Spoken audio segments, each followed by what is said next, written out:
welcome to your award-winning The Reasons I'm Broke podcast, bringing you the reasons we're broke every single week, ranging from comics, movies, TV, video games, and more. And today we are going through Sector 444. My guest and I will be your companions as we go through what is typically a block of news, and this week will be the first guest that I get to speak to about Zack Snyder's Justice League. I am incredibly excited, but to you at home, any brokehead that is listening, we will have the regular block of news as well after we knock out the trailer breakdown. If you follow us on Twitter, you may have seen that I put up this wish list image. A couple weeks ago, I had Gio kick the things off with this line of amazing guests, and I've been incredibly lucky to have several of them already lined up to guest on the Reasons I'm Broke podcast. And the second one we have here tonight, you may know him from the YouTube video game commentary for the Snyder Cut Fighters. You've seen the RT Snyder Cut account drum up the Snyder Wrestling that we're going to talk about towards the end. Lord Kojay, thank you for coming on the show. Oh, thanks. I'm happy to be here. Thank you so much. You have been so instrumental in the making Zack Snyder's Justice League a reality, just as much as, you know, a lot of these people on this list in this image that you are a part of that I look up to, I admire. I think that you've done some awesome stuff throughout it's felt like an eternity since, since we've been fighting for this thing. But I just want to say it is a privilege to have you on today. Hey, thank you, man. I appreciate the praise. Not sure if I'm worth it, but thank you so much. You very much are, and I really appreciate it once again. And we're going to start off and kick off today's news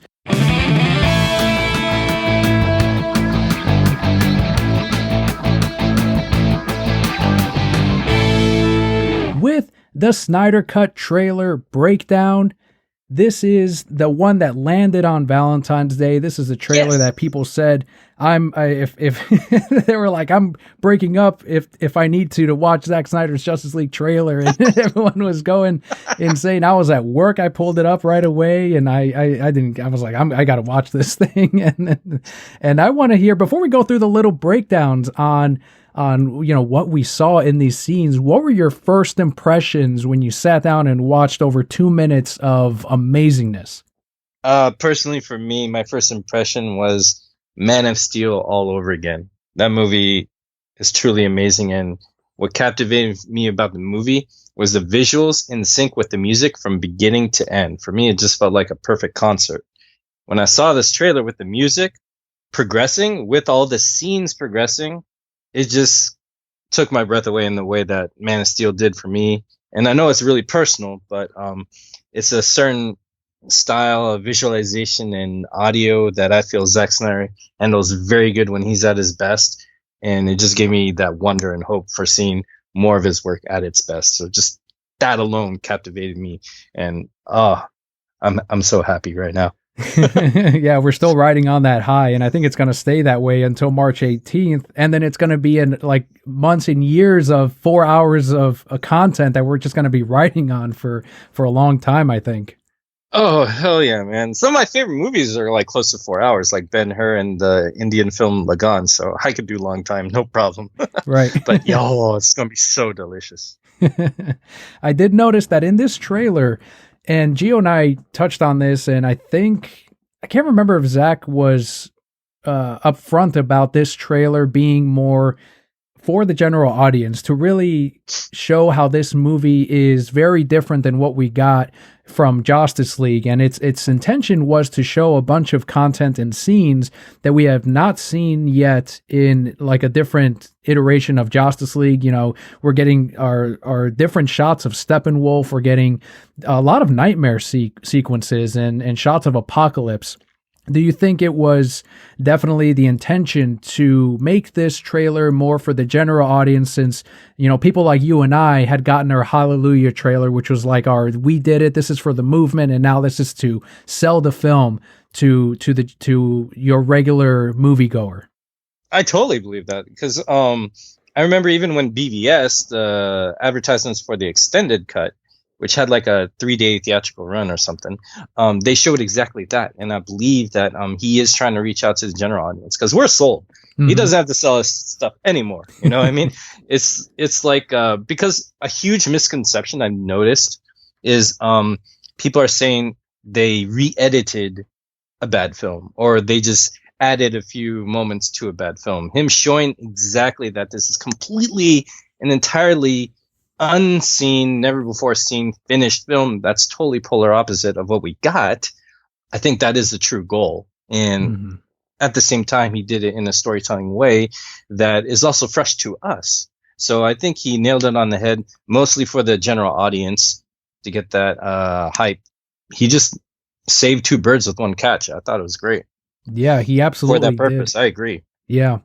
And one thing that I will give a warning to is if you haven't seen the trailer yet and you're trying to save all of it for when you watch this on HBO Max on March 18th, this is your spoiler warning because we are going to go into detail on what we saw on this trailer.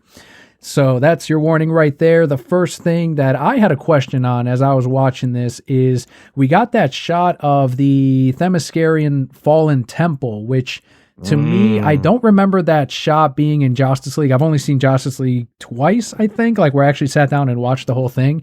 Once was in theaters, and I saw it again last year just to kind of refresh myself on what it was weird. I was trying to visualize, like, okay, this is where Zach might, because we know so much information now. So I was just trying to piece it together with the little bit that we had. But what do you think that fallen temple was? Is that where Steppenwolf may have landed? Looking at this, because the terrain is very similar.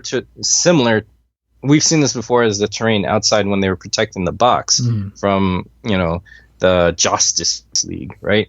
And I believe this is that same temple that the Themyscirians kept the mother box in, and seeing how it's collapsing. I love it because Zack Snyder is very smart in cultural mythologies and all that, but also a lot of pyramids and old temples and whatnot. A lot of them have these little structures and almost like booby traps to lock people out from stealing riches or whatever, kings and stuff. From what little I got, this is their ancient way to protect the box. Should something bad happens, I could totally see that the plan is to destroy the pillars so it locks everything in, just like grave robbers for ancient temples or whatever. And then there's a system where the thing will fall into the ocean and bury it just to protect the box. And I have a feeling that's what's happening. I have a hunch that this is on purpose for the Themyscirians as a backup plan to secure the box and no one can get to it. That's my theory seeing that thing. No, I think you nailed it. I had completely forgotten about the pillars because they destroy the whole temple. And I don't think we had seen the temple fall in the theatrical cut. Slashed out and broke out of it. Right. He made his own door or something. Yeah, that's right. I do remember that. So that's genius. So they had an ultra protective way to protect the mother box. Yeah.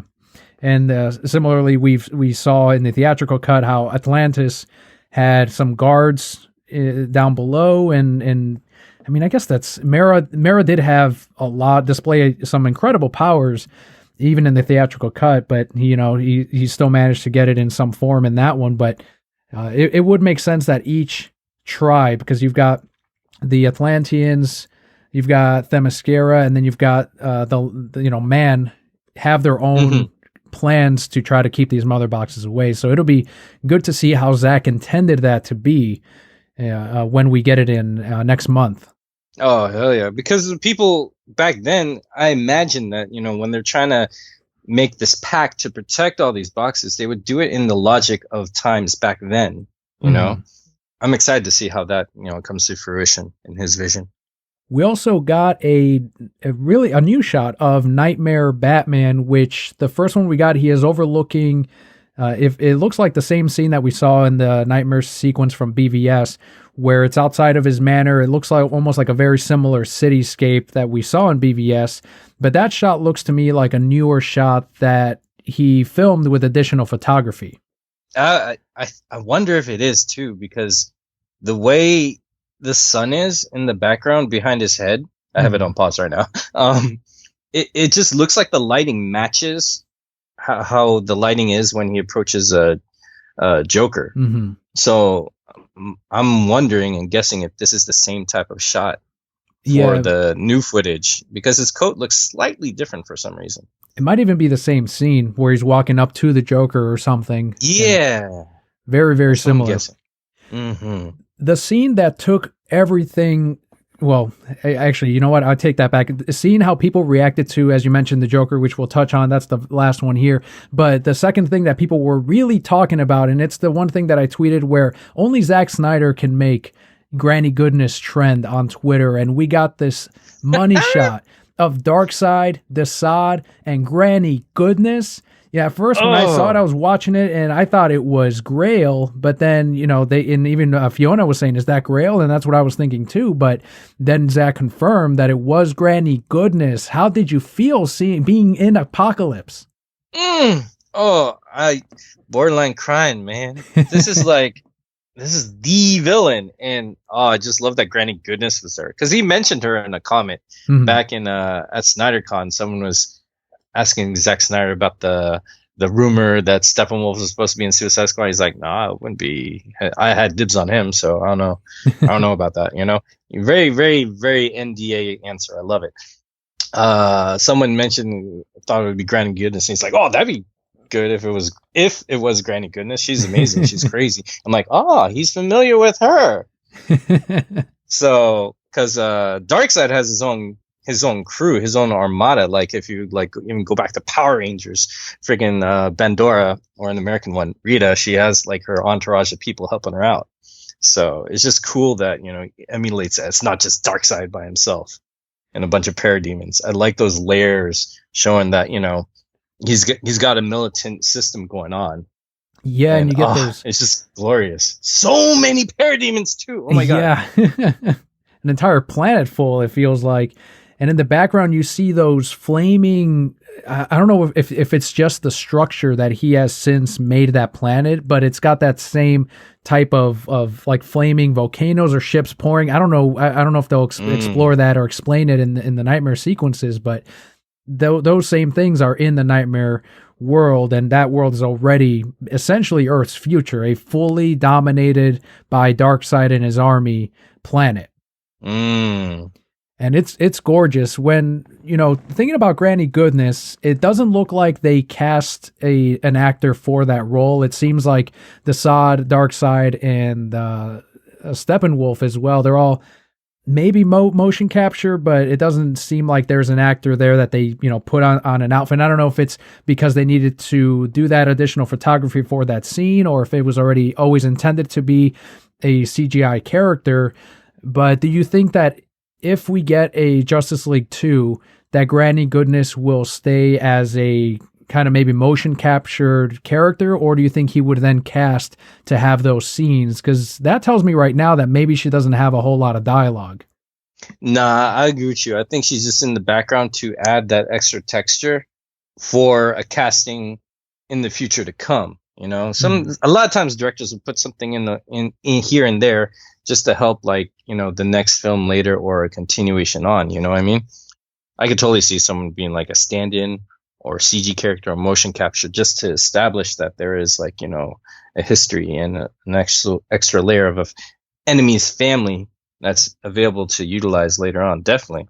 I don't expect her to say anything. I honestly would be surprised if, I think Desaad would have like a few more words to say here and there, because he's the one that helps design the weapons and, help breed the parademons and all that. So I think he would have more input on, and she's mostly like, training the elite soldiers and all that stuff. And since we're not seeing any Furies or anyone on her end, I don't think she would have anything to say much until we get further on that level, like part 2, where she does have to bring in the tough soldiers, like, the Marines. Pretty much she's in charge of the Marines. And then I think she would have more of an impact role. And that would be interesting to reintroduce her that way in full and just, tease her here.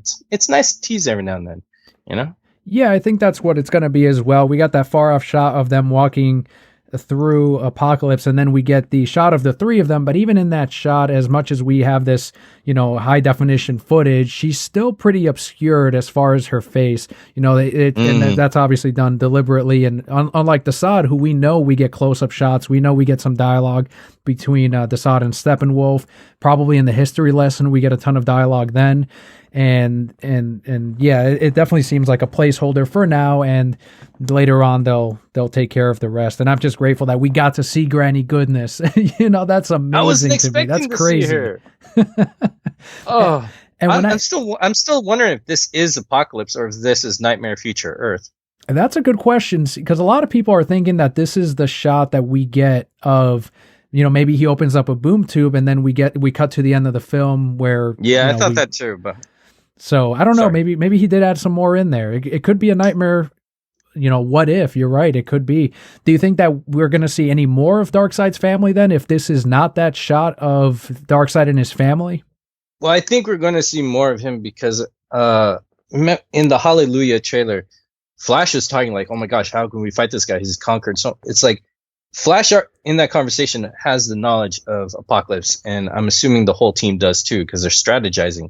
So I'm thinking they would only be able to know that if Cyborg told him stuff, and Cyborg knows this stuff because somehow in some story way, because he was made by a mother box, it looks like he's the one who's like projecting and telling stories. Because there's all that scene where he's like in his Gotham University, Letterman jacket, and he's not Cyborg, but he's around fantastical areas. I feel like that's like some kind of Matrix or Tron like thing where he's going into some digital realm, looking at stuff inside him and Apocalypse, which is a great opportunity where he could probably see himself on Apocalypse or another planet taken over by, Apocalypse, and he sees that, and then we go with him on that journey and actually see it, because we've already established that he projects images and stuff.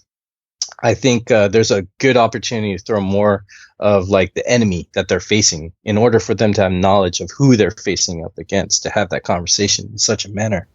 There's a lot of opportunities right there. Yeah, a lot for sure.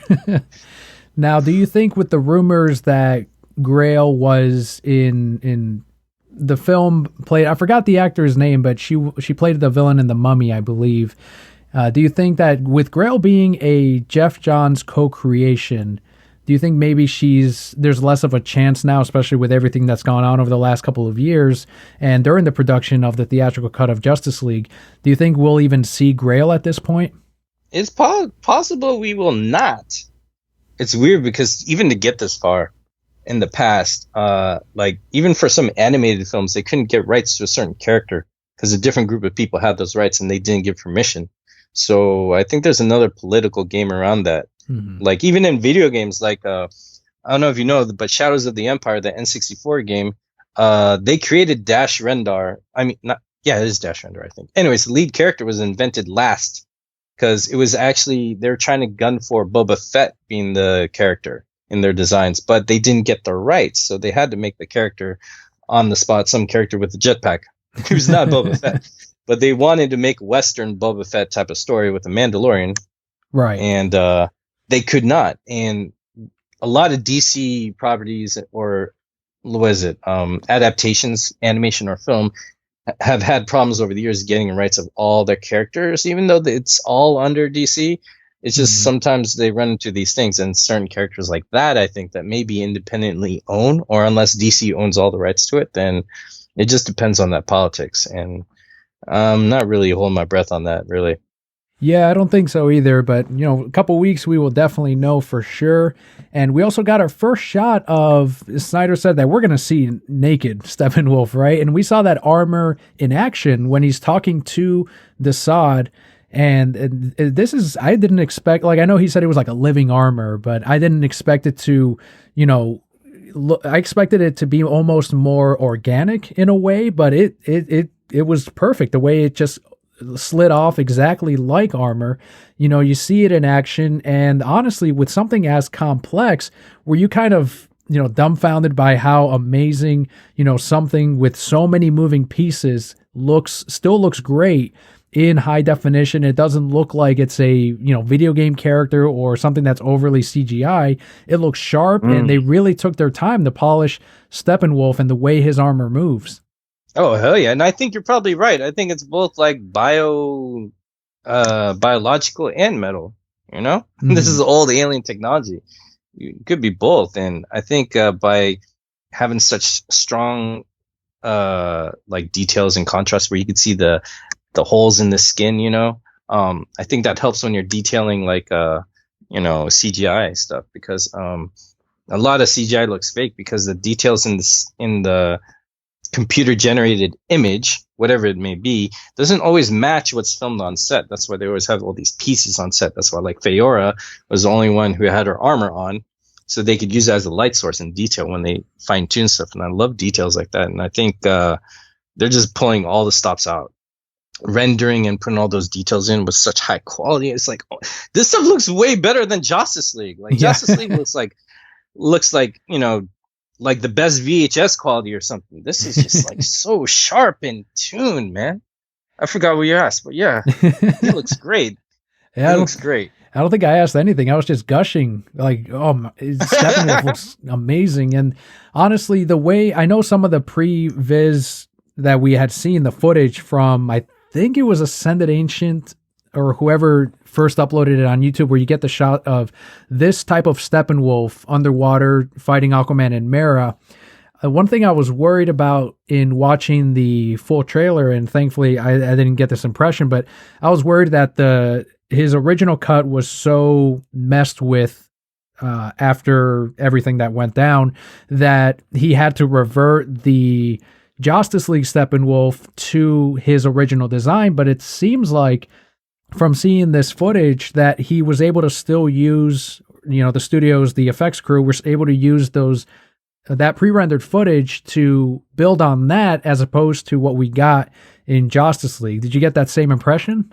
A little bit, but I wasn't too worried about it, because even the Justice League Steppenwolf, they stayed true to some of the horns and the body shape, the height. Just the width of the shoulders are a little bit different, I noticed. But they were able to go smaller because what they had to deal with was like this. Everything shot and filmed is interacting with this imaginary space, so to speak. So that little space is filled with a CGI character from an original concept. So I believe from what I see and whatever I know is that they have more flexibility to correct it, actually, because everything is reacting to that imaginary space already from the get-go. So I don't really see it being too difficult. Not to downplay any difficult, because a lot of art stuff it's time consuming, right? But it just looks like it's more in their favor to go back to the original, because that was like already planned and already set up for it. And in that same scene that we saw of Steppenwolf talking to the Sod, we got our confirmation of the insect-like parademons, the scarier parademons, I think, more than the humanoid ones. So in some form, they are back. I hope they show up again when they're fighting against the League. But either way, the fact that we got that other type of parademon return, whereas they were all humanoid in the theatrical cut, I thought that was exciting. Oh, that was so exciting, man, because then you could wonder, is like, oh, there's a brute class, there's a light class, there's a heavy class, there's a fast class, there's a team class. It's like that'd be great, because we need that, because Darkseid, his whole thing is like he controls life and then turns species and beings into parademons. I don't know. I think they use it in Justice League and look like, hey, I'm being turned, like they're vampires or something. Yeah. But in what I'm used to is that it's actually a longer process. Like they put you in a cocoon or this little pod, and then they just have machines like mess you up over time. What they almost did to Scully in like X-Files movie. How she's in that thing. I don't know if they were altering her, but you're just in that stasis. And we see a lot of that in the Resident Evil story stuff. Not to jump franchises, but I'm expecting something like that. Like give us some cocoons or some pod that takes time to transform like human beings into that creature, like they do in other planets, and that'd be great. I hope we do get that because I know it was a part of that original, the concept art we've seen with all of the different pods, and it was deemed too scary by Warner Brothers. And I hope it reached past the Mm. concept stage, the concept art stage, and that they were able to do that. And, Zach has called this an uncompromised version, and I hope it is, but it also depends on how far along they got on a lot of that concept art, especially, in between BVS and Justice League, where Zach was talking about how they were even doubting themselves after the reaction. And, looking back on it, it's like, oh, well, now, this is now the opportunity to do what he wanted. And maybe we will see the cocoons, but again, I guess it'll depend on if they're able to film a little bit of that or at least put it into work somewhere. I think he already did because he said only 1 or 2 shots he wasn't able to film, and one of them was Martian Manhunter transforming. Okay, perfect. That's what I think he said. So I'm very, very, very, very, very, I could put more varies in there, confident that we're going to get everything that he planned to do. All right, perfect. So Parademon Pods confirmed by Kojay. So you heard it here. Yeah. I'm not a gambling man, but I'm going to put my money on that. For sure. That's fantastic. And first, you had talked about Man of Steel. You got Man of Steel vibes on this one, and we got First Flight 2.0 in some shots of this. How do you think this dynamic's going to be different compared to how he flew in Man of Steel? Well, first off, this one, it looks like he aimed it to be like an IMAX experience because he's got that framing.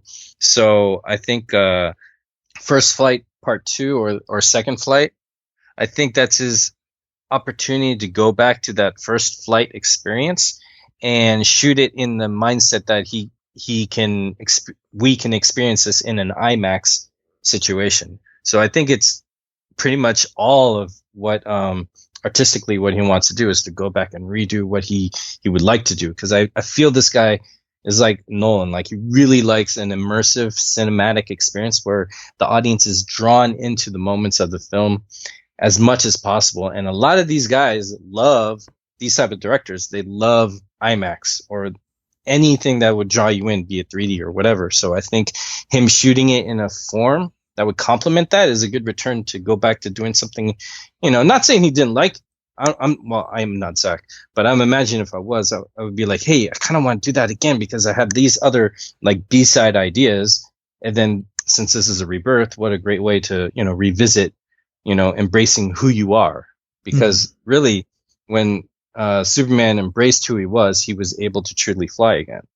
So seeing him come back from being dead, that just, have more of a profound impact because, there's a new chapter to his life because he's alive again. Holy crap. And then you could express that joy of being back in a new format of, that first flight again. Oh, gosh. I'm sorry. I'm just getting excited all over again. What I love too about that shot is the black suit looks absolutely natural. And I know they said they did some costume tests when they were filming it to make sure that they can convert it to that black and silver and gray.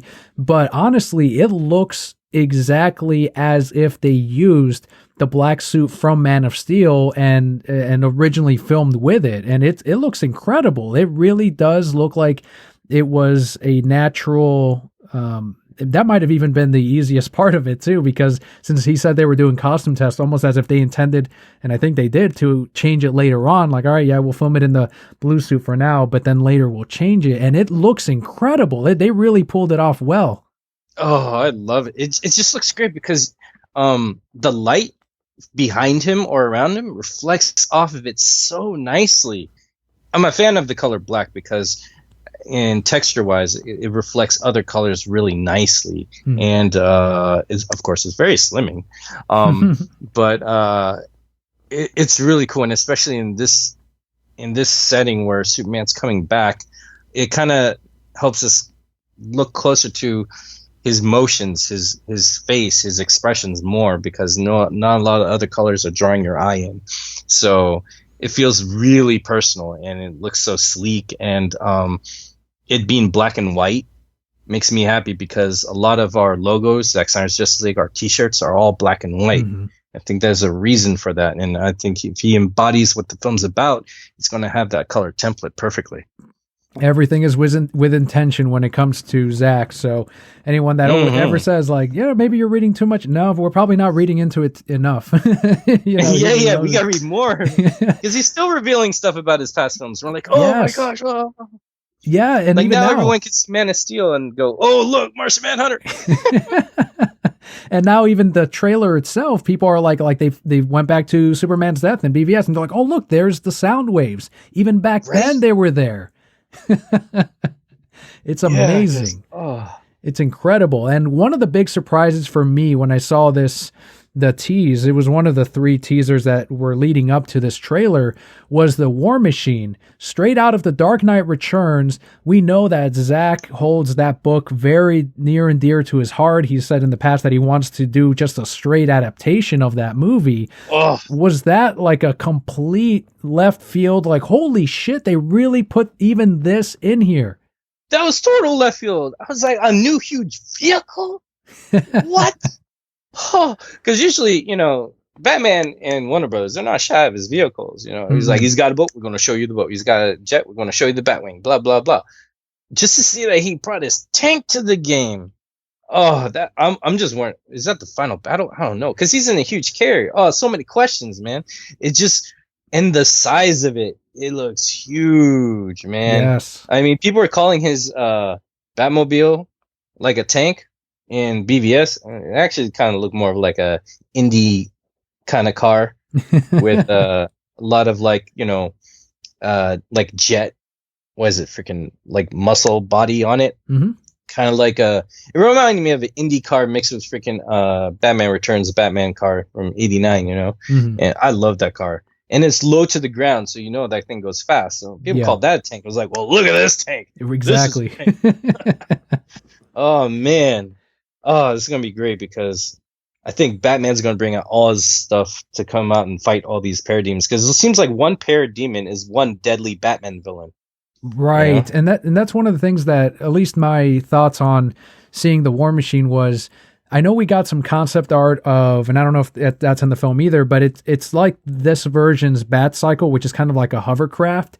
And some have wondered if maybe that shows up in the final battle. From seeing that footage over and over again of the War Machine, it looks like that's in maybe the Nightmare World, or like maybe an early version of the Nightmare World. So I don't know if we're really going to see the War Machine in battle at the very end, but just knowing that maybe it's a part of the Nightmare future is really exciting, especially if we get more sequels. That's another thing of Zack going, well, we can see the War Machine if we get that sequel. I don't think we ever will, but if we do, you know how he does that, like just to get us riled up. Like, no, now I want to see the War Machine. I want to see that in action, and it works out perfectly. But the other reason too is, I don't remember if it was in one of the commentaries, but Zack had mentioned that in his cut of the film, there's going to be, in the Batcave, there's going to be all kinds of things he's working on, including something else and something bigger that you may recognize. And I'm thinking maybe that in this film, we'll get a shot of the War Machine being built. And I don't know, maybe in that Nightmare future, then we see it. But I'm not too sure. I honestly don't. That's the only way I can think of this fitting in, because if it's also in the final battle, I feel like maybe we would have gotten some shots of that in even the theatrical cut if it was that big a part of it. Nah, they're cutting so much good stuff in the theatrical cut. That thing doesn't exist anymore in my mind. They probably, I don't know. But I don't disagree with your assessment there, man. I think those are huge possibilities too. Because even in freaking Watchmen, with Night Owl's base, you saw tons of stuff in there. You still didn't even use all of it, but it was there. Yeah. So it just kind of shows like, and again, I like stuff like that because that shows more character, because that's Batman's domain. It's like anyone's room, you have a messy room or not, or whatever it is, reflects that character's personality. And I'm just a fan of any kind of background information like that, be it comic book, film, drama, comedy, anything where they actually take time to give you good details in someone's like bedroom or office. That's not just, like it looks like a perfect Airbnb like rental. Like they actually put some time in history and all the trinkets that reflect the character. So I would just love to see more of that. And Batman's a great character for that anyways. He's actually known for that, Absolutely. Everyone remembers that big ass penny in his like freaking Batmobile when Two-Face tried to kill him. Yep, and then It's the just like, giant T-Rex, all the yeah, the trophies. giant T-Rex. Oh, and then the card, all that stuff. It's like, that's your domain. That's part of who you are. Like everyone's car is a different type of messy or clean. It's like I just love more of that character information that they use. The final part of the trailer that got the whole internet talking, whether it's because of the memes or, people just excited that they get another go Yeah. at Jared Leto's Joker, is this Nightmare World Joker. It's intentionally the final shot of the film. It's the stinger. It's the one that he knew people were going to immediately latch onto. What were your thoughts on this short scene and dialogue of Nightmare Joker? Thank you is my biggest thoughts. Yes. I'm so happy about it because this is outside of all this stuff. Jared Leto is a phenomenal, hardworking actor. Mhm. I don't know about the person, but I just know his body of work, and I've been familiar with him ever since my so-called life back in the '90s on MTV when MTV used to be good. So he's just very matured, and he's been very selective of his roles and doing his best. And even from freaking American Psycho. Is that the one with Christian Bale? It's one of my favorite movies. Oh, fantastic film, right? It's like he takes these projects based off of like the project itself, not because you'll get different kinds of actors. I mean, and some actors go about like, I need to get their lead role, I need to get the supporting role, da da da da. But Jared Leto comes off to me as one of those actors like, I need to be in this film, I need to be in this project. And I think he goes for the role best suited for him that he can get. But he strikes me as someone who's attracted to projects, and he cares about the body work with it. So we know that he got robbed in Suicide Squad, because a lot of people said his performance was great. Even people who saw the first screenings before it got re-edited by a trailer house. My God, Warner Brothers. People were impressed with his performance, and then that people who saw the new version, and that was apparently completely gone. I feel like this guy who works hard on his craft got robbed in a way that seeing him again after so many years, because he's won some good awards, done amazing performances, and seeing him come back, it's almost like justice for him to live in that role that he did. And when people take your work away, it's almost like stealing stuff that's precious to you, because we don't know the hours he put into character study. Even being in character, just like I told you, I had a long day, but it was good. But it took a lot of energy because I was giving 100%. I think, when you take that away from actors, especially performers, when they work so hard, for you to see their hard work just for such a short period of time compared to the time they put into it, and then take that away where people never get to see that again. That shit breaks my heart, man. Sorry if I curse, but that poop breaks my heart. And to see him embellish that role again in his swag, in his charisma, just to turn around and just say Batman. Even didn't say Batman in the same syllable way a lot of people say. It just tells me he's still owning that role. And his integrity is being rewarded and almost celebrated too. That goes back to a lot of what makes this film very special, coming here with coming back to something that was lost and taken away, and having that added to the end of this trailer is just the icing on top of the cake. And I don't like icing, but I'll eat this icing. This is just so good. Just on like an actor scale, that's my favorite thing about that, and how it ends in that bright light behind him and then goes to black. Oh, as Zach has now famously said that he felt it was almost like an injustice of not having Batfleck and Joker meet up in future films, or at least in the Batfleck movie or whatever it may be. So he wanted to make sure that we at least got this payoff in his movie. And he said that this particular scene, and including Nightmare Joker, was not a part of the original, his original cut of the film, but that it was a part of the additional photography. I think he said it was the only addition, right, to the original his story. Photography was only 4 minutes. He only reshot 4 minutes. So I'm guessing 4 minutes of this? Yes, we'll take it. Oh man, it'd be great, because it's also cool because the whole dynamic between Batman and Joker, in a way, Joker is the antithesis of what Batman is against, the crime. the constant crime, you know, because that's really what holds Batman shackled to the game of being Batman. And in a way, he gave up on like absolute eradicating justice at some point, you know, in the comics. This is just my general observation that Batman stuck to the game of like fighting crime as a peacekeeper or whatever. And Joker is the symbol that crime is never going away. Mhm. So in a way, when Batman faces Joker, there's that kind of stress and turmoil that his job is never done because that jerks like Joker still around. And then and then Batman always has that emotion when they lock faces and he's holding back to either hurt him or not save him one time or two times or to lock him in jail. He's always faced with that turmoil. He won't break free because he's also being challenged. He's like, I'm not going to break my code, but this guy is the reason my code is failing, blah, blah, blah. So then you see this great scene in where Zach wants to push characters to their limits to see what really defines them, which is testing them, which is the biggest game of life in stories with any characters. Characters have to be tested. So then you see this moment where there's that iconic clash, but it's in a world where everything that they were fighting for or against within a system, against a system, is gone because it's just Darkseid taking over life, and everyone's kind of forced to be in the same team. So then when he says that little quote that's been said before, whatever, I don't care, Joker like quotes whatever the hell he wants. You see that wall, that frustration, that like angst of like good versus evil between these two guys, kind of like down, and looks like that they are just kind of looking at each other as like tragic comrades. Mm-hmm. And it's such a fresh, beautiful approach to something that we're used to getting, but we're getting it in a different way, which is what I'm hoping to get whenever I see like, you know, some big story, even like comics like Flashpoint Paradox or whatever. It's like, we need that epicness. If you're going to put something on the screen for film, I think you just got to swing for the fences, go for the big stuff, but in the right way to embrace it all. And I feel like he's doing that just in this few seconds of the scene.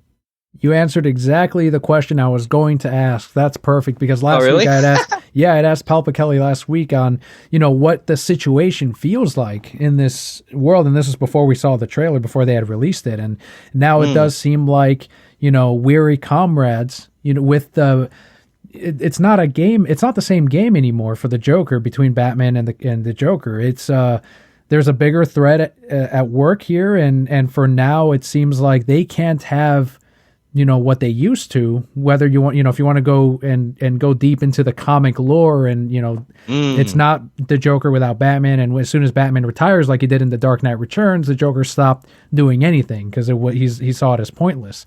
So they're kind of protecting that relationship in a way by still fighting against this big threat in a nightmare world that seems to be really all done, where the only hope is to go back in time and try to change these events. So it will be really interesting to see that explored. And as you put it, we have not seen anything like this yet on the big screen. And I'm glad that Zach is giving us that, and that we are going to get a glimpse of what could be in the future. Yes. Got to make for them to, because they definitely have to be backed into a corner at this point to have to try and go to such great lengths to break time and space to send Flash, just to send a warning to prevent this. It's just insane. With the handling of how they released this trailer, you saw AT&T, Jason Kylar, and HBO Max. They were pushing the film. We got the emojis with hashtag Snyder Cut. Do you think that Warner Brothers are either too unprepared for promoting the Snyder Cut, as Zach was sort of saying, you know, he was saying that he doesn't want to go into, you know, conspiracy territory, but that he feels that the fact that they had to do this in 6 months did not give the marketing team for Warner Brothers enough time to get their trains rolling? Or do you think it might be a combination of both, and maybe a somewhat of a deliberate sabotage from you know, Camp Warner Brothers, as, you know, headed by Hamada and Toby, even though Toby has his hands now in HBO Max? But where do you sit on this handling that Warner Brothers has of not promoting the Snyder Cut? Man, I'm on like all the above, but I lean more towards I don't think not sabotage, but they're definitely the people who are behind Justice League, I think, are still on for not wanting this to be good or anything, because they're not even really trying much. Like even on freaking Facebook, posts are easy on Facebook when you have your own page and whatever. And their thing, when this was all going hot, they were posting something about Tim Burton's Batman, and that there's some special about deconstructing Batman. I forgot what it was, but I was like, wow, really? After all this hype, this is a big day. You guys are trending. The thing is hitting Blackpink numbers. So I mean, it's like your video gets like millions of views in such a short amount of time. And I didn't see anything from them. It's just weird. But then that also goes with that whole cul-de-sac comment is really rubbing me weird and wrong, because I feel like at SnyderCon, when Zach was saying his whole plan, he said like his whole plan when he was done telling his story, that the goal would have broken the doors down for every other director to continue, kind of pick up the baton and carry it off wherever they wanted to go. Like, in a way, I feel like he's world building DC to be rich enough for them to do any kind of story. In a way, they kind of still are, because Aquaman took just, I feel that was more of the Justice universe, but still they use a lot of elements from Zack Snyder's work to make a film. And even just using it like on the breadcrumbs of his work, even not honoring it or whatever, they're still able to make such a huge film. But that can only go so far. And I feel like they're still kind of, when they do get behind it, like Jeff Johns' Wonder Woman 84, I really did not see that fitting in any Zack Snyder timeline. Key point, because I feel like in Justice League, he was bringing up Steve Trevor, and like Batman was bringing Steve Trevor up to Wonder Woman, and she was still kind of hurt by it, like it's fresh. Mm-hmm. And then having to say goodbye to Steve Trevor in 1984, that's like what, 3 decades away from BVS or something like that. That looked like the whole Steve Trevor thing was tied more to Wonder Woman 84, but also in Wonder Woman 84, she was little girl Diana, who's training alongside the adults, whereas in Wonder Woman, the first film, it was the older, like young teenage actress who got caught by her mom learning how to fight that was not supposed to happen. So seeing that opening scene told me as a viewer that, okay, this is this Justice universe Wonder Woman. This is not Zack Snyder's Wonder Woman, because how could she get in trouble after competing in an adult competition with other Amazons that her mom was for? But then you go back and see Wonder Woman, or if you see Wonder Woman before, she actually gets caught when she's older and gets in trouble for it. Like, those things don't add up. It's like, what? So that's just another thing that told me why I feel like, and that's a new film. And then for them to say it's a cul-de-sac, it's not going anywhere, tells me that they're dead set and go like, we're not for this. We got nothing invested in it. We're not going to support it. It almost feels like Warner Brothers is treating this like an independent film. Like, a lot of these big studios, they do put out smaller projects that go through their studio just for distribution's sake, but they don't do anything for marketing. They let the independent filmmakers do that. I feel this is kind of like in that ballpark and how they're approaching it, because none of them are doing shit for it. Oh, crap. Sorry. You can absolutely curse on this. Oh, okay. This is explicit as hell. I forgot to establish that earlier. So, yeah. I'm like more with like all the above, but they lean more towards not helping it or whatever because of whatever they got going on of what they want it to be, want to sell it and all that. You know what I mean? Because 84 feels like what they wanted to go in the direction. Since it didn't do well, I don't think they want to root for their in-house competition, which shouldn't be in-house competition. It's just weird. But yeah it's a shame because I wanted to see them, especially it's like, all right, look, if Toby, he approached Zach and said, do you want to do this thing after the million tweets, after that big event? I kind of was hoping that Toby and the rest of them would be like, look, let's just use this opportunity, even if we're flip-flopping on this whole project and we never wanted it to be done and AT&T is making us do this. Why don't we at least flip-flop on this, look like the heroes, and just call it let go of that resentment and really look like a success in the eyes of AT&T and HBO Max and everyone else. But it seems like they're hanging on to that ego still and wanting to, let that pride fester up inside. And that's the road that I think they've clearly chosen. And I think it is maybe a combination of a little bit too unprepared, like Zach was saying, but to not even retweet this stuff, that says a lot to me. And right. It's going to make them look even worse when this ends up being a huge success for them. it's starting to feel way, way more personal because it's like if they can't apologize, because I'm personally, as a fan, I'm still waiting for them to apologize to Zach and offer condolences to the Yeah. loss that they had. That still has not happened because last I heard from them mentioning it, they said some family issues Hmm. in print or whatever, family problems or handle a family issue or whatever. So, your child passing away in the most in a painful way is more than an issue or whatever they said. And I think just to back it, if they could not offer an apology or condolences, just to back something coming out of your studio, just a little bit, because a lot of heavy lifting has been done. They could just do a little bit to get even more money in their like under their name or banner or success and whatever. But to not even do that just tells me that there's still more animosity and resentment against the guy, even though it's their path is like, in my opinion, very immoral and petty and cruel. And that stuff should not work in like the business of like entertainment, because essentially entertainment, you're telling stories to reach out to people. And then you give this kind of stance where you're just not compassionate or no empathy, almost like you are the villains of any kind of story you put out, even if it's commercial or not. It's just mind boggling and frustrating too.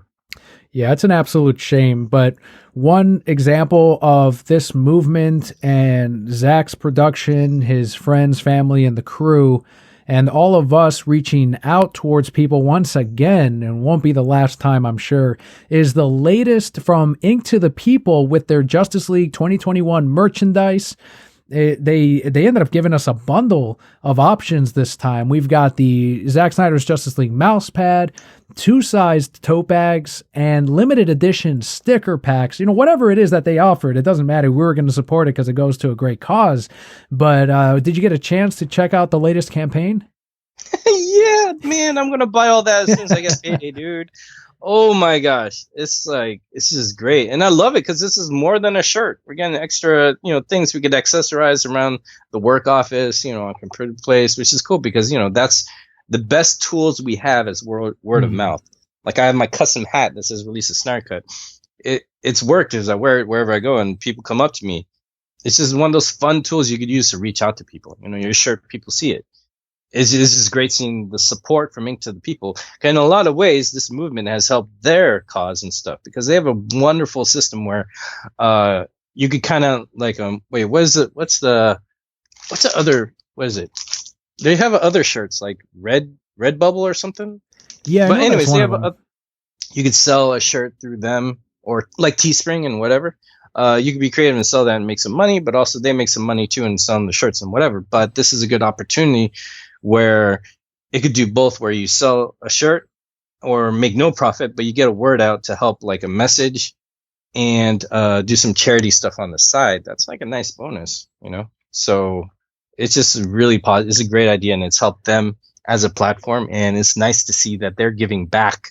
And this is just truly a great gift, and I'm excited to support anything of this, Yeah, it is amazing. It is amazing. If you haven't seen it yet on our Twitter, it is up on Ink to the People. I'm sure it's one of the front page trending campaigns right now. But if anything, if you're not able to get any of these pieces, as always, a favorite or a retweet on Twitter, or even just telling a friend absolutely helps. And it's just amazing that we're getting even more out of Zack Snyder's Justice League, and I would expect some more campaigns even after the film releases.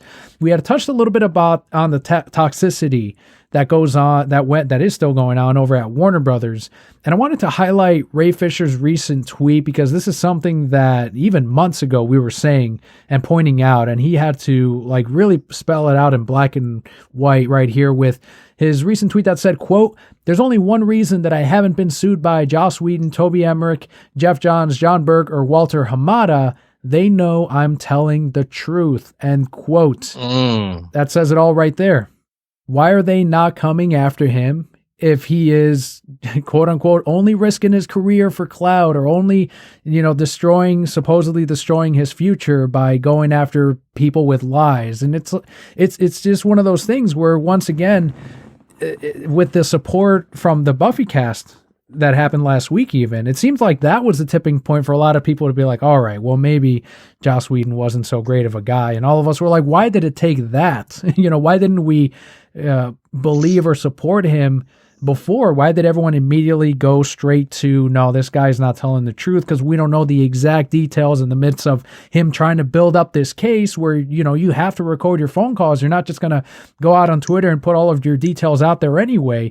And it's just amazing to me. And I just wanted to highlight that tweet because logically thinking, even if you ignore the whole bits of, supposed destruction of your own career, but them not going after him and suing him, that says a lot, I think.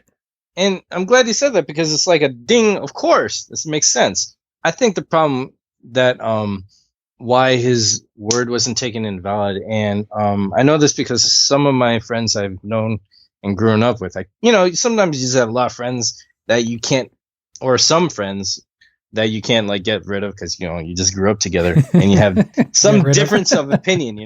I know I can't get rid of some of these guys. I love them too much, but a few of them are not Zack Snyder fans. They're actually from the MCU camp, like hard. Several times if you're a friend of me in real life, you're going to hear about Snyder Cut no matter what. There's no escape around it, and a lot of them are aware of it, and they didn't come around. Some on the Ray Fisher thing, a lot of them didn't come around until the Buffy thing came out. And they're like, oh, wow, that's messed up. I was like, really? I was kind of personally offended. But knowing them and where they came from, I could see that they also are from that group that are very, I want to say prejudiced. I'm going to say the word prejudice. They're very prejudiced towards their taste in other artists or storytellers or whatever. And for some reason, Zack Snyder's got this weird stigma of from certain circles that his work is like just a boys club, and it's racially incorrect, or he's against this, and he's a racist and he hates women or stuff like this, and his films are crap, and there's just whatever blah, blah, blah, that people's indifference of taste towards him. I mean, you could not like the guy for whatever reason, it's fine. But I think people go too far, and then they shame the person as a villainous person. All these things that the guy is not, to the point where any body of his work and people involved are also not taken seriously because it's his stuff. And I feel like a lot of the people because in the beginning when we were talking about the Snyder Cut, a lot of people didn't believe us. And as it was going on, some people were like, they're just actors complaining they don't have a job. Like, there's this negative stigma around it. And I feel like Ray Fisher, by default, as being part of his cast and crew and being vocal about the movement for a long time, like he said, I love Zack Snyder, blah, blah, blah. I feel like he got lumped into that stigma, and then they didn't take him seriously, or people didn't want his voice said out or whatever. But a lot of people did not believe his cause until other people stepped in. You know what I mean? And I think it's a cause of that stigma that follows Zack Snyder and his work. And they kind of lumped him in there, and they didn't take his word seriously, because even some of my buddies were like complaining to me like, yeah, but booyah, you have to say it or whatever. No. Like, they bought into, like, it sounded like I was talking to people who were fans of Jeff Johns and all that and writing hard for him, until someone credible and respected from their past or that they know say something. Then they're like, oh, okay, then that's good because you said it and you're cool.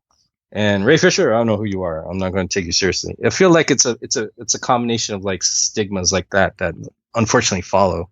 That's also why it's so important that other people should voice up if they have some kind of connection to a problem or whatever, just to help someone, because he's actively trying to do something. A lot of times there's bad stuff that happened in Hollywood, and people are just like, oh, I'll just try and get another job. That sucked.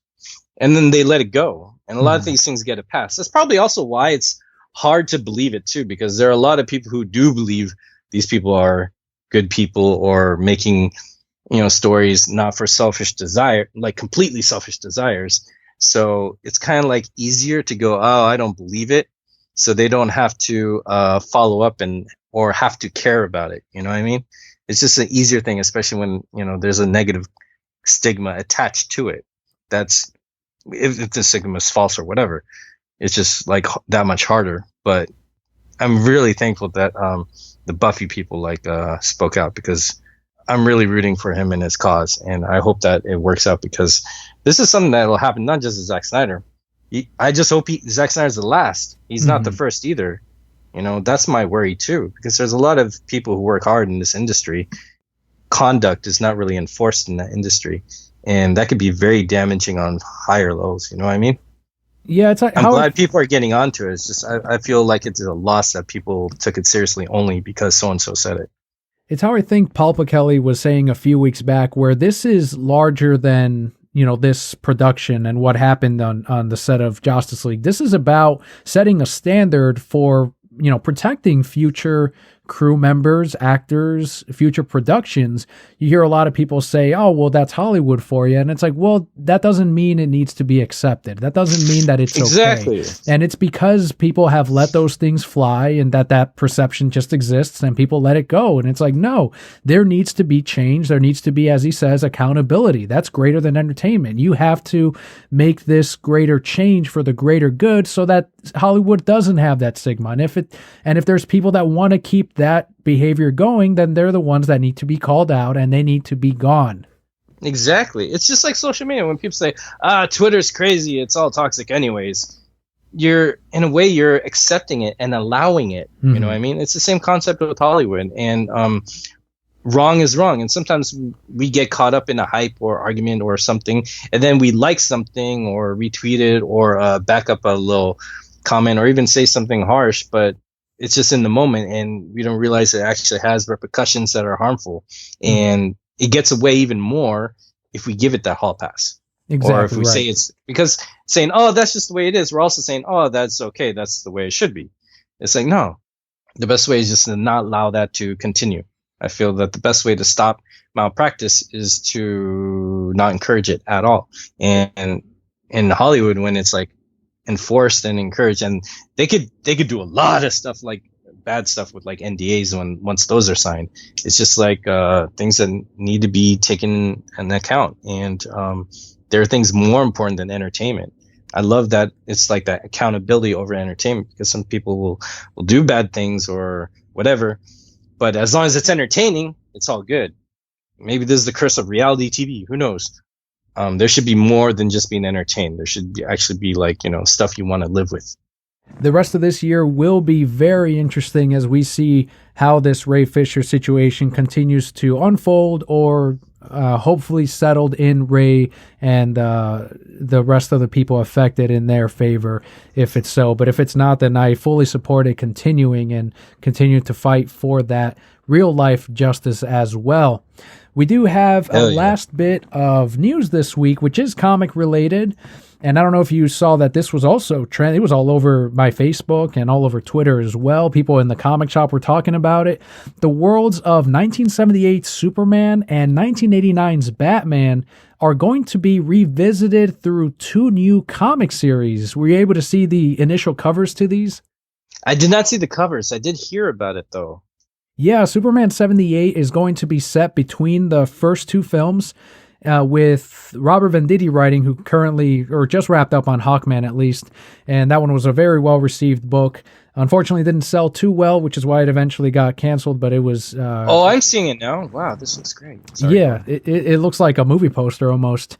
And artist Wilfredo Torres, who did DC Rebirth's Suicide Squad, and then the Batman 89, I think, the Superman news, it's, I can take it or leave it. I honestly haven't seen Superman 2 or 3 or 4. I rewatched Really? Superman. I have never seen them, yeah. I had rewatched, when I was a kid, it was Keaton's Batman. Like, that's what I grew up with. So that was before my time, the Superman films. But I'm older than you. and this is the one that got my attention, was 89 Batman.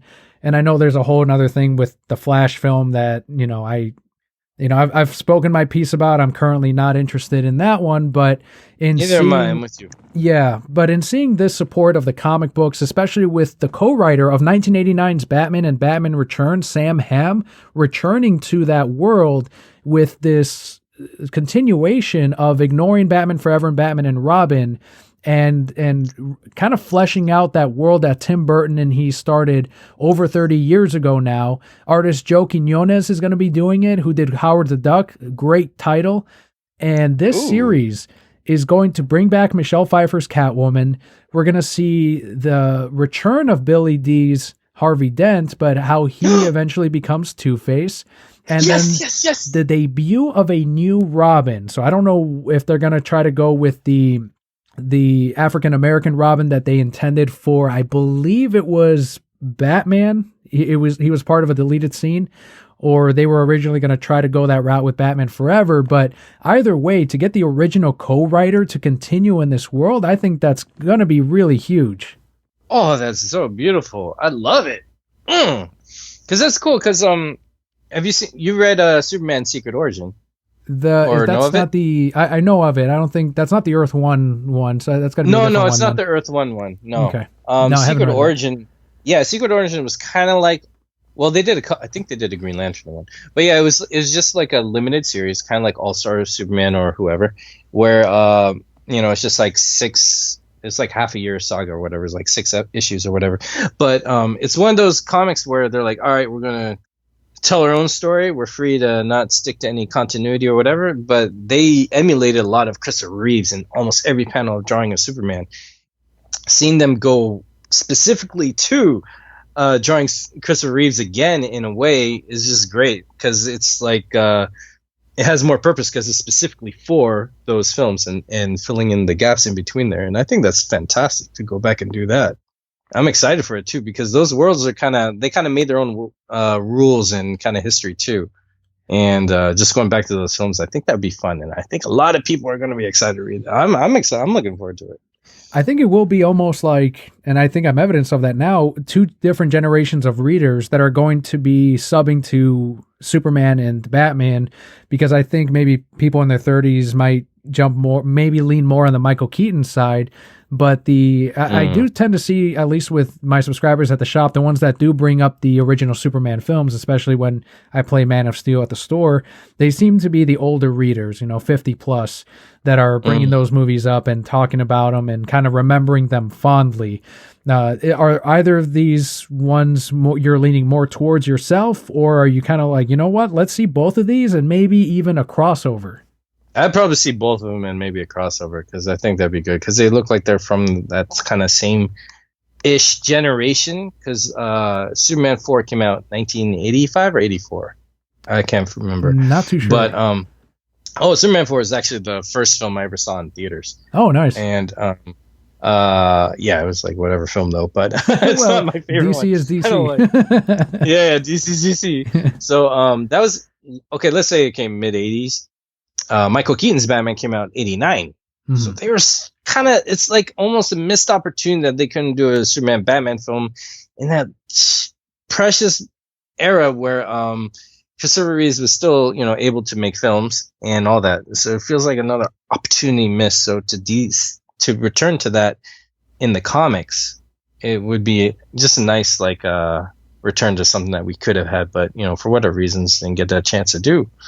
And especially back then when comic book films were just looked at as standalones and random, I always wish for more comic book films. Now that they're pretty much an accepted genre, going back and redoing that would be cool in the mindset of like, hey, they're all in the same world. Because it's still, even in those films, they still mention each other. It was like, what, Batman Forever? I think Val Kilmer said to like Chris O'Donnell's character, he's like, hey, that gas won't even get you to Metropolis or something like that. I was like, oh, I like stuff like that, because it was always there, and I could tell the creators always wanted to do it.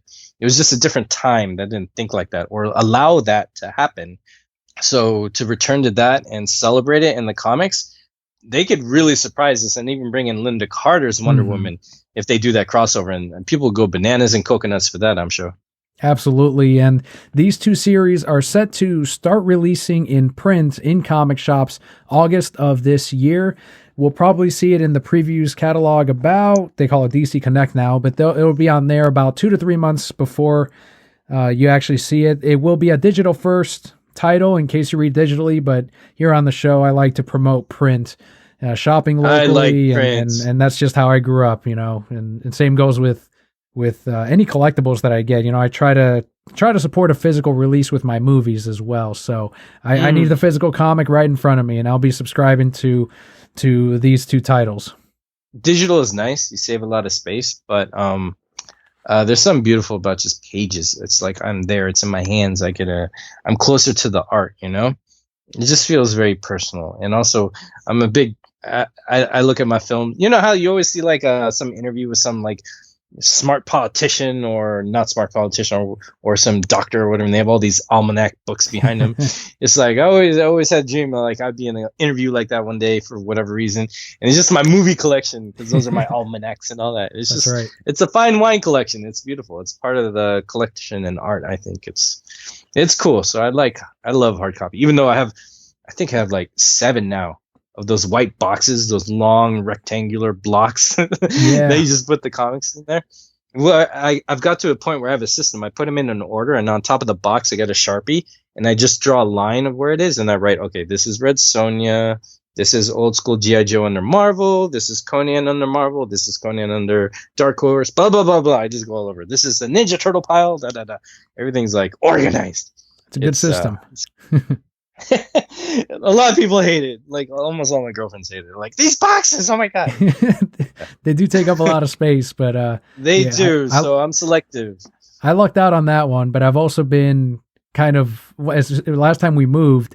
Those boxes used to be out and about, in the living room. I had my little display of them. I'm like, here they are. But now she's like, why don't we put them in the office? Now that when we moved into like our first home and not a townhome or an apartment. And then she was like, really like, okay, why don't we put your stuff in your office? And I was like, oh, this is married life right now. Hey, there you go. You got relocated. Eventually, man, you're not even going to have a closet. Right. You're just going to have a few shoes in a box under your bed. It's a joke. No offense to the missus. I'll talk to you in 10 years later. You're like, Kojay, it happened. You were right. I got moved to under the bed. I don't even sleep in the bed anymore.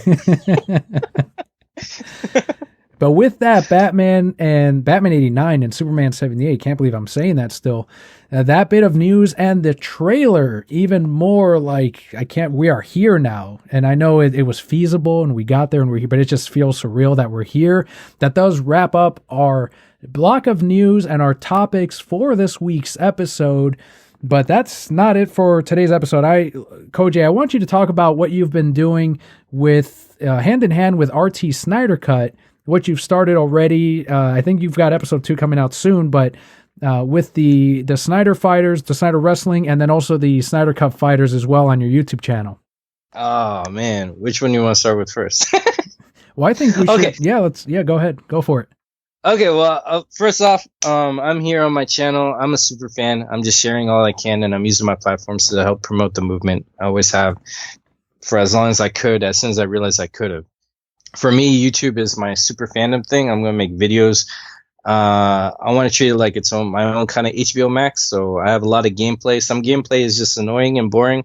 Like I'm committed to finishing Skyrim and documenting the whole process of that, which is monotonous, but I love it. But I do have a series in there of podcasts. I have a series of like what I call Snyder Cup Fighters, which is where I use a video game to kind of make my own pro wrestling promotion, inspired where all the characters are like inspired by people I've come across in the movement at some point in time. And I just thought they were amazing. I was like, hey, it would be cool if I celebrate you in this place where everyone can fight and just have fun with it. But also at the same time, I could promote the movement, and people have been cool and let me do that. So that's also a way I could kind of work out my little dream of being a pro wrestling commentator.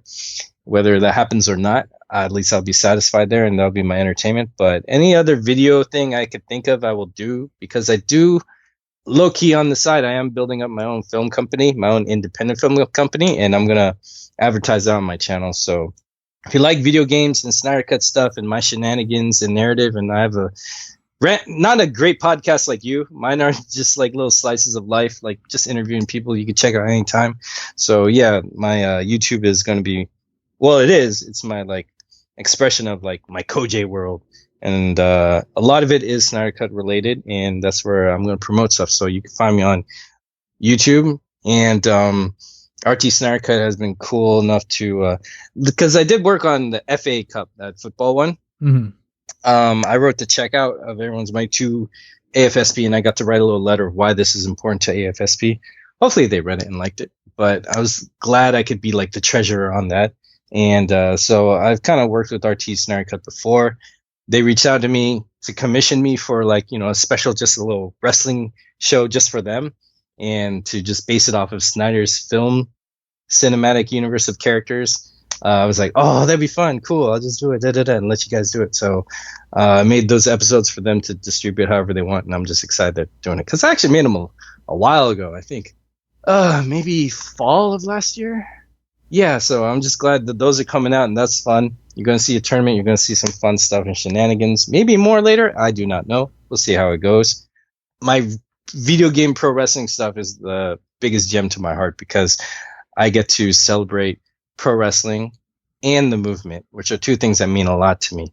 Because when I was going to pro wrestling shows, I saw that a lot of people's signs got seen on TV. So I was like, yo, okay, why don't I just have a top ramen diet and buy like the $500, $600 tickets and have a friend come with me because I don't want to be alone. And I'll just go there and raise my Release a Snyder Cut sign. And I went to every single one I could for WWE. And they got seen on TV.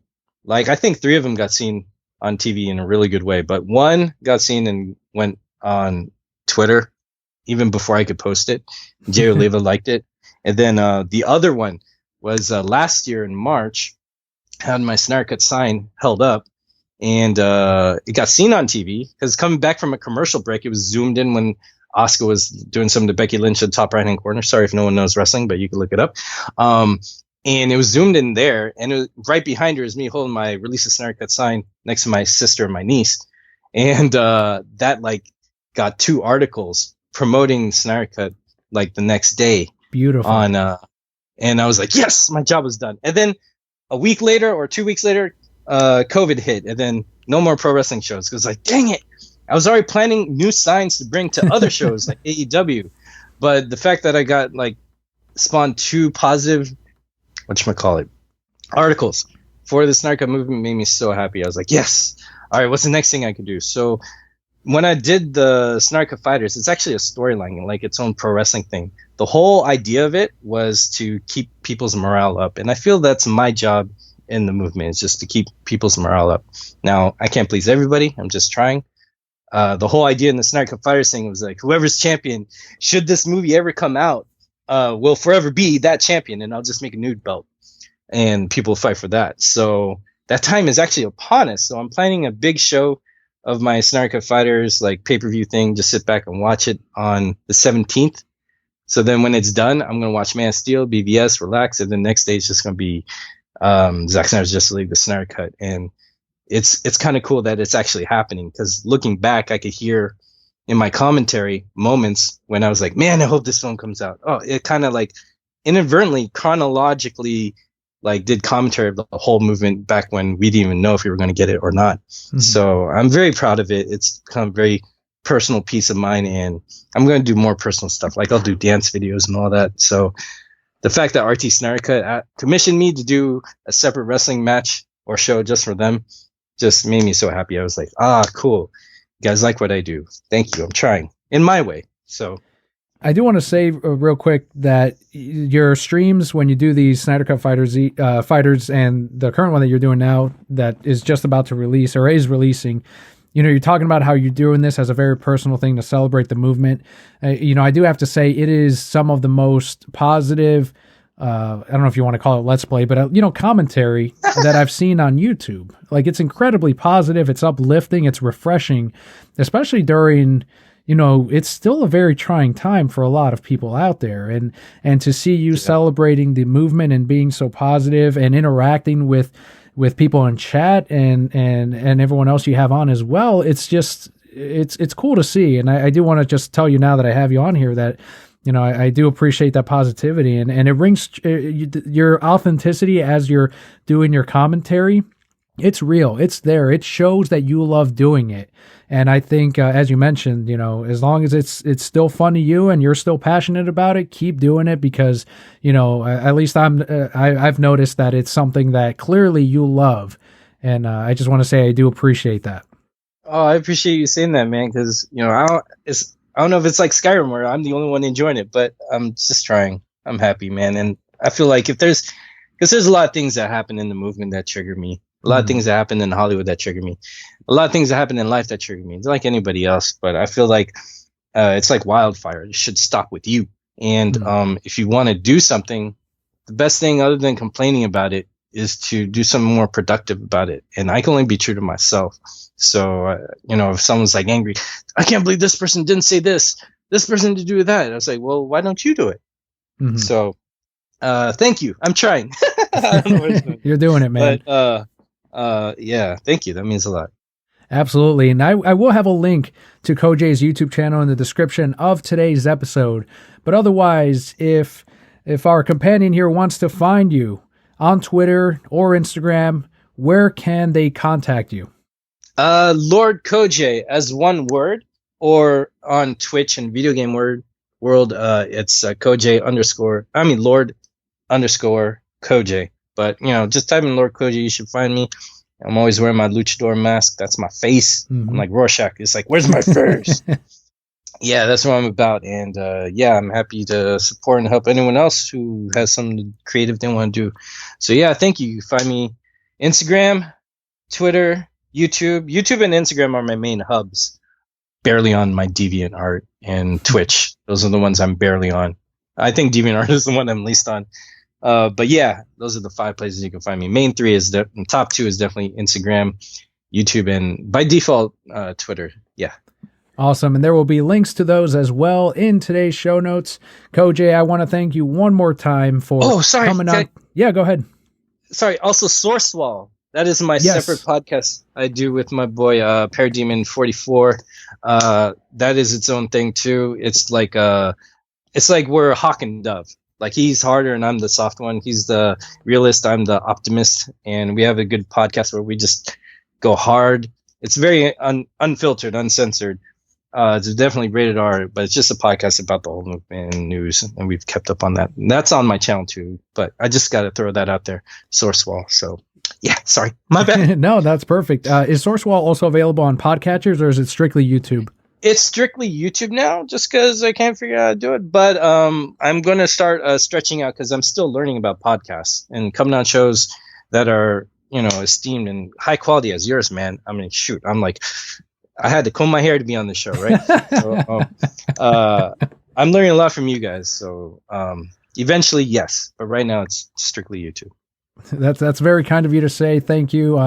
It's true. Your stuff is so clean, man. I love it. Just like you, man. I'm just trying.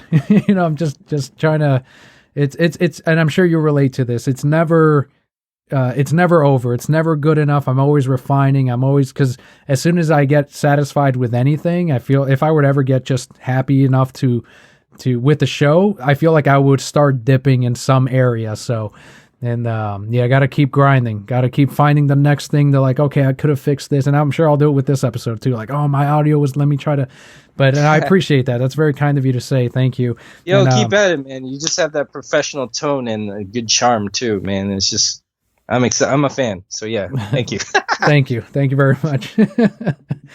But that's awesome. Thank you once again for coming on and being a part of this amazing wish list that of Snyder Cut people that have meant a lot and really helped push at least me along, and I'm sure many others, but I can only speak for myself, push me hard on continuing to fight for not just Zack Snyder's Justice League, but for even more in the future until Zack tells us to stop. So you've been very instrumental, and it's been an honor having you on.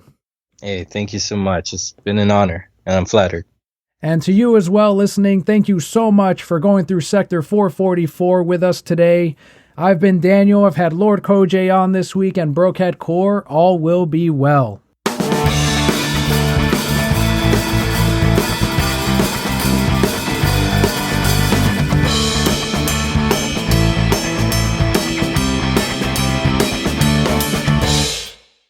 Kojay, what is the one thing you are looking forward to the most on seeing in the 4 hours Zack Snyder's Justice League, and why?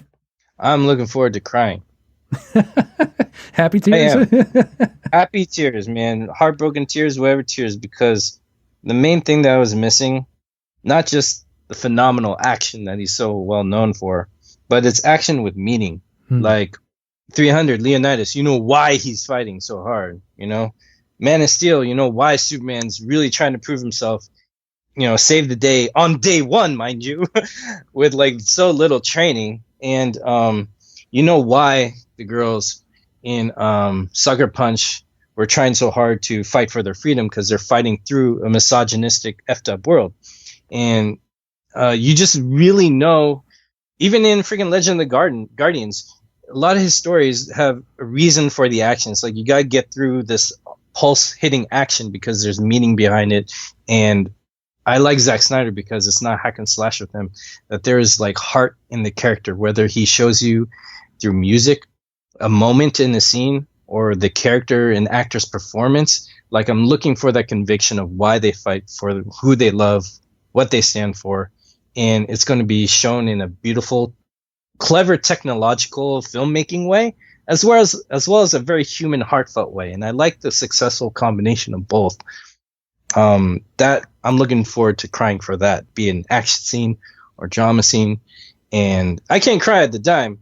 No, only like Olympics and Cool Runnings can constantly make me cry at all times. But when I'm looking for that authenticity and that heart and that beautiful portrayal of it, that's what I'm looking forward to seeing the most. Because everything else we've gone over. But if there's one thing I'm looking forward to, it's that feeling. There will be many tears on March 18th. Stay tuned. Yay!